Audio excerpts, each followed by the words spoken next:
What's up, everybody? Welcome back to the Unemployed Cyclist. Today we're doing a little bit different video format. I've had quite a number of requests on this channel for how I edit my videos. So I'm recording here with my GoPro Hero 8. I'm recording on my computer with a program called OBS Studio. And OBS is kind of the standard for streaming. If you ever see people streaming to Twitch or to YouTube, OBS is that studio that people use to bring in cameras and other screens and do really cool things in the screen recording mode. And then it also allows you to screen record and do videos like this. So on my screen right now, you can see DaVinci Resolve 16. This is the first of the pieces of software that I use to edit my videos. And so I will normally start by clicking New Project here.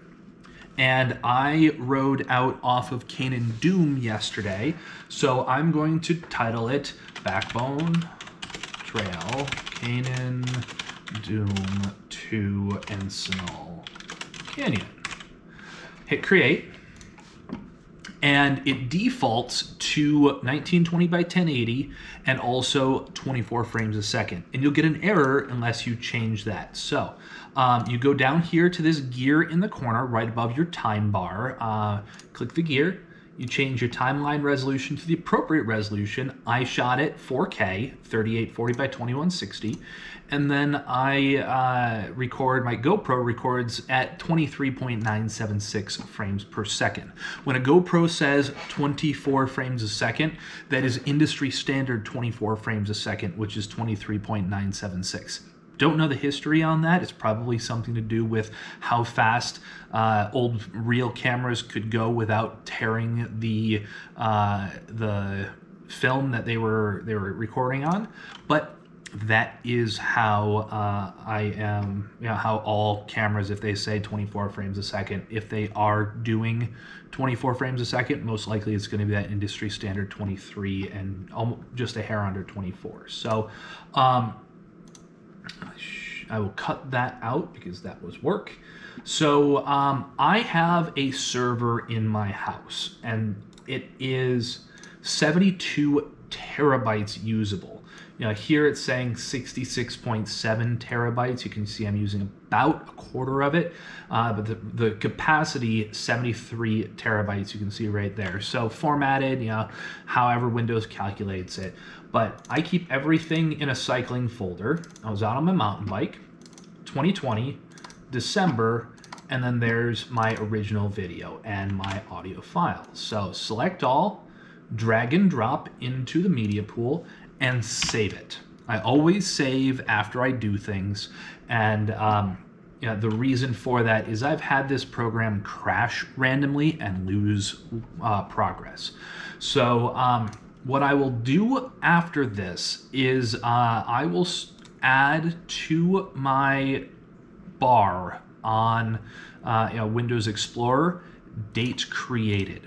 The reason I do this is because now I can sort by the date created, because GoPro sometimes does funky things with their numbering of the files, and so you can see we go from 10194 to 20194 and then to 10195, and I don't know why they do this. It's super frustrating. I wish it was a just incremental +1 indexing at the end of the file name, but that's just what the GoPro does. So GoPro, if you're listening, please fix this in a future iteration of the GoPros, maybe the 10.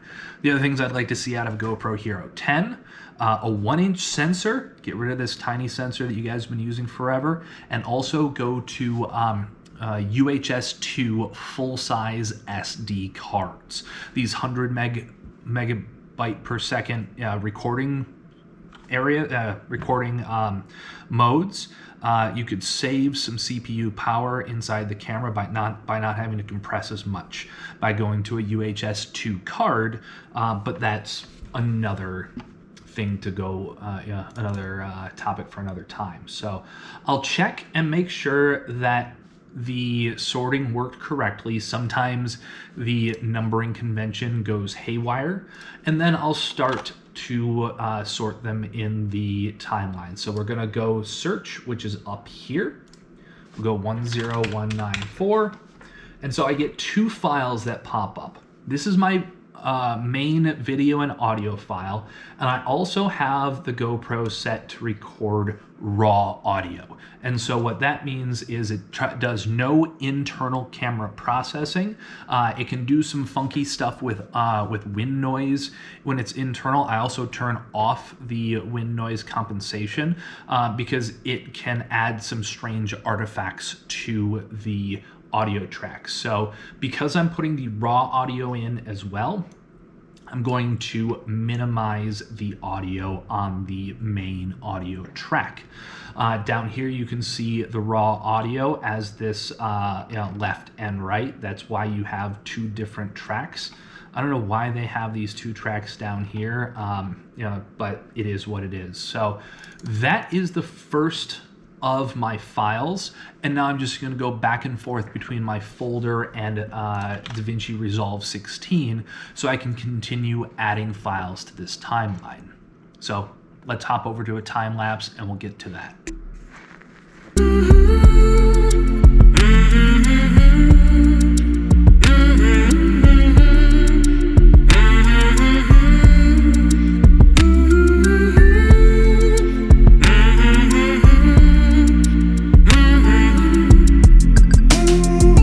It's been a day, and the next thing that I do when I'm doing my video edits is I check and make sure before I actually export that I've lined everything up correctly. And so I will put on my headphones,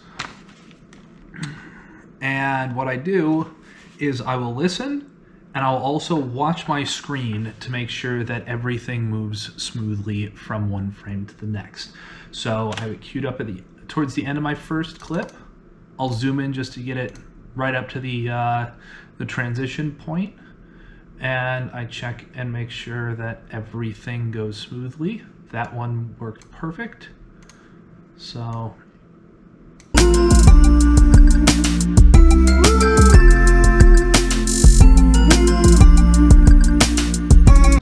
I've checked all of my transitions between clips. Everything is lined up perfectly. I'm going to go down here to the bottom and choose this deliver option. I always deliver to H.264 master. We're going to call it Backbone Trail Canyon Dune Sentinel Canyon No GPS. We're going to throw this into my my server.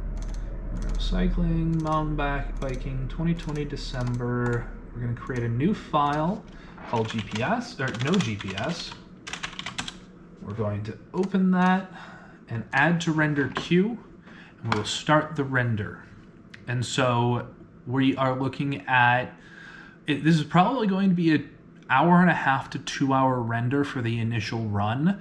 So I'm going to rejoin once this is all rendered. All right, so we're on day 3 of editing this video. I only really get to edit in my lunch break at work, and when my wife is not home. I spend time with my family when I have the opportunity. So tonight we are going to be adding the GPS track to my my video. So we're in a program called Dashware, and Dashware was purchased a number of years ago by Garmin, or by GoPro, I'm sorry. So this is a GoPro owned software. It is a little clunky. It's not the greatest. It needs some updating, but it works for what we need it to do, which is do overlays. So we go File, New Project, hit OK, and then we go into Video. So we'll go to we're already in my server. So we're going to go to Mountain Biking 2020, December, Backbone, no GPS, and here's that file we created in DaVinci Resolve. To give you an idea of the data size that we're working with, this file, this one video file, is 79.5 gigabytes on disk. The entire file for what we've been working with so far is 116 gigs. So We are going to get rid of, there are some defaults that get populated with the GoPro or with the overlay. So I go down to just the defaults that I want.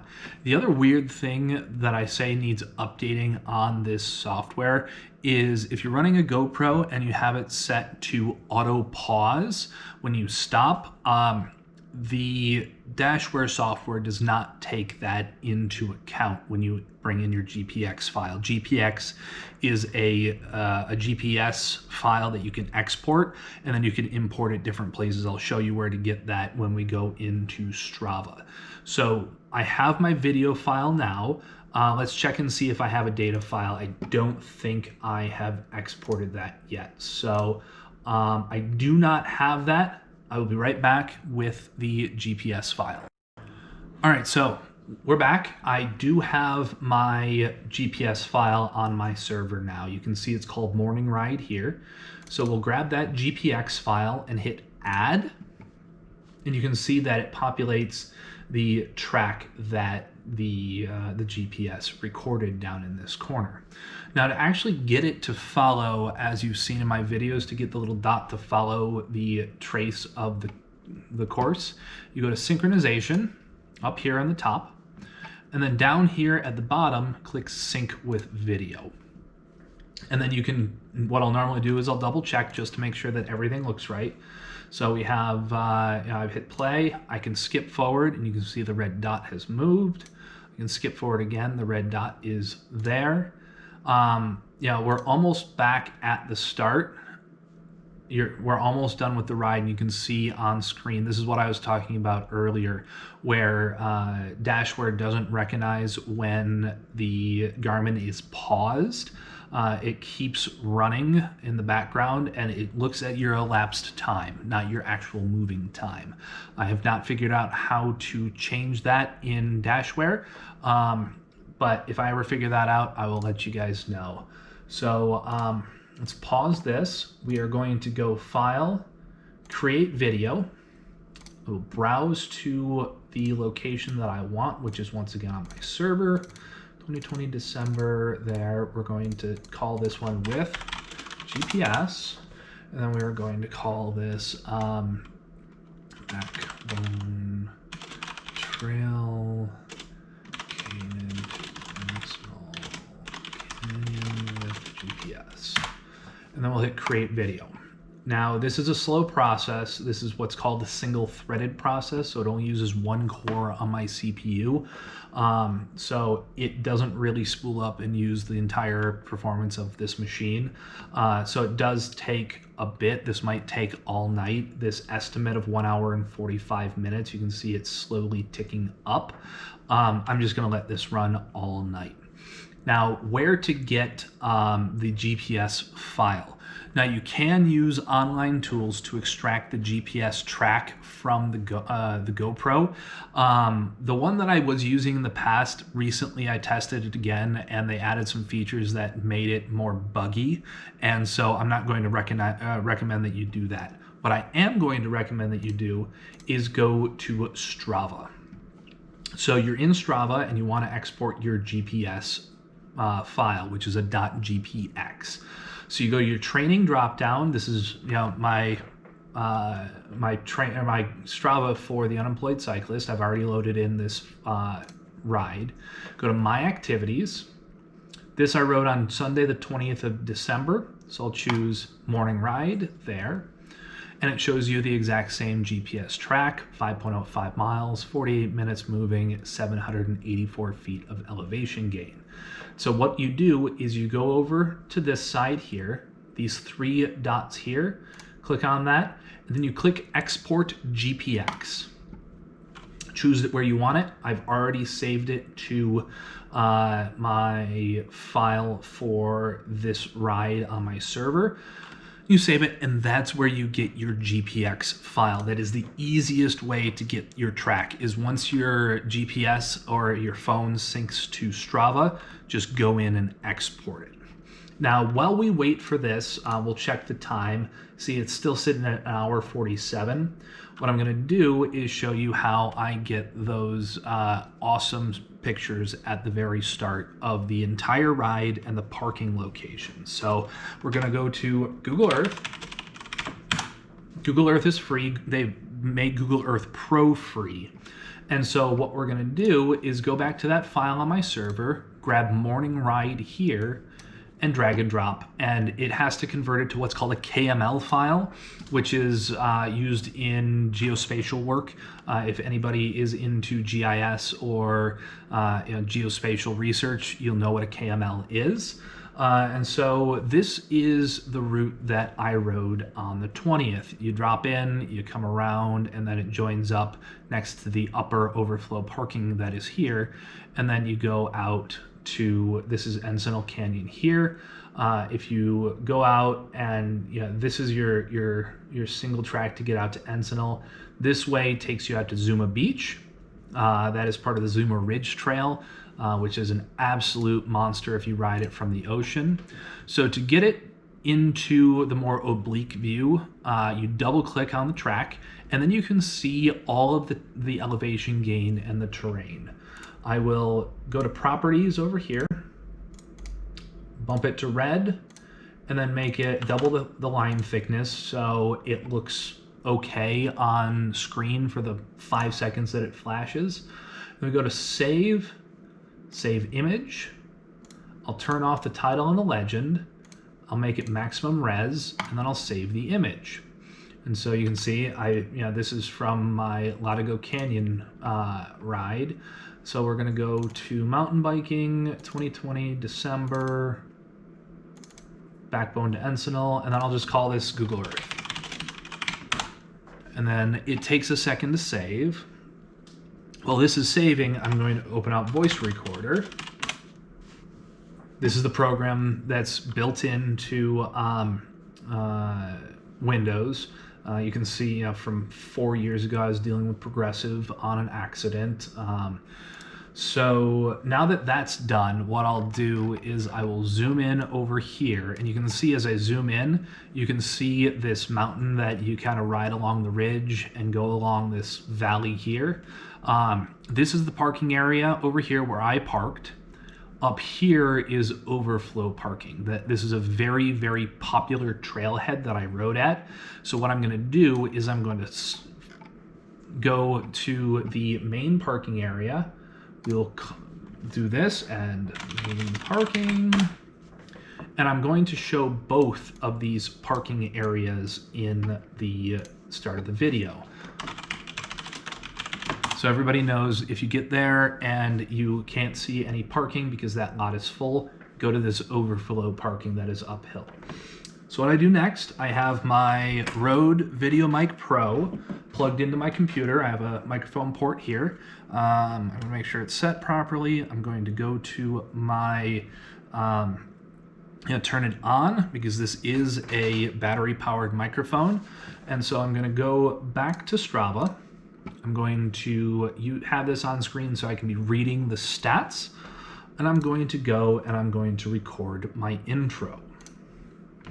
What's up, everybody? Welcome back to the Unemployed Cyclist. Today we're on the Backbone Trail out near Malibu. We're going to be riding off of Canyon Doom Road along the Backbone Trail over to Encinal Canyon Road. This is a short ride. I was struggling with my asthma on this day, as you'll see in the ride. There are 2 parking spots that you need to know of on this ride. The one that I parked at myself, this is a very popular trailhead. A little bit north of the trailhead, there is a dirt overflow parking spot that has direct access to the trail. You don't have to go off-road to get to the trail from there. There's a separate trailhead entrance. You'll see that right at the end when I go to ride the road back to my car. So just fair warning, that's why you saw 2 different parking locations when the images were flashing on the screen. This ride is 5.05 miles. It took me about 48 minutes to ride with 784 feet of elevation gain. As always, please check the description for driving direction, a Strava link, and a parking location. Enjoy. So when I'm done with that, I will throw on my headphones and I will listen to it to make sure it sounds good.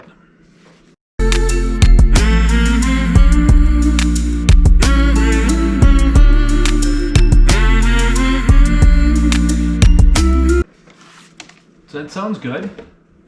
One thing I forgot to put in that I'll splice into the final video is a warning about the audio. I did try and use this lav mic that you see on my shirt clipped to my bag on my back, and you can hear the water sloshing. It's kind of gross sounding, so I got to record an apology for that. As a fair warning, my apologies on the audio. I'm trying a new microphone setup while on the bike, and it's a lav mic that's attached to my pack on my back, and you can hear some water sloshing and it doesn't sound too great. So I'm going to be working on that in the future. I'm going to work on that in the alleyway in my condo complex, so I can see if I can alleviate some of that water sloshing with microphone location. But my apologies ahead of time because there is some water slosh that you can hear throughout the video. All right, so I'm going to be happy with that. Turn off my microphone. So what I do is I'm going to open the file location, grab both of these files, cut and paste them into my on my server where I can access that with all my other data. So as of right now, I have to wait basically until tomorrow for Dashware to complete the video export so I can do the final assembly of my video in DaVinci Resolve. So until tomorrow, I'm going to sign off and we'll rejoin in a new outfit with the final assembly of the video and the export in DaVinci Resolve. Okie dokie, so another day, another shirt, another editing session for Encinal Canyon to Canyon Doom. So we're going to throw the information I need to clip together the rest of the video. We'll start with the overview. Actually, no, this one we're going to start with parking locations. We'll pop this out. We'll throw main parking location in. We'll throw overflow parking in. Throw Google Earth. Ride overview in. We'll put the video in. And then we start with, to look, there we go. So, use the cutting tool. We're going to unlink the clips. We're going to use the backspace button. And then I have this other recording that I need to find the cut-in point for. Because remember, we had two different recordings that we did the other day for the intro. So, let me listen. 82 kilometers later. That actually sounds pretty smooth, the transition. Excuse me. I've been coughing since this ride. All right, so we're perfect on that. So, final edit in DaVinci Resolve is complete. So we are going to do a delivery of this. We want to call it forehand compression. So there's one more file, or one more program after I complete this one edit to make this a reasonable file size for upload to YouTube. So we will save, start render, and I'll get back to you once this is all edited with the final portion of the editing before I upload. Well, thanks for hanging out with me to this point. The final piece of software that I use is a program called Handbrake. It is free, and the purpose is to compress video without losing much in the way of quality. Now, I have to use this because on my longer rides, the final file can be 300 to 400 gigabytes in size, and that's not possible to upload over my internet connection. So I compress it down, and then I do a quick quality check, and then it gets uploaded to YouTube. So with that, thank you for joining in. This is how I edit all my YouTube videos. I hope you enjoyed it. Get out there and ride.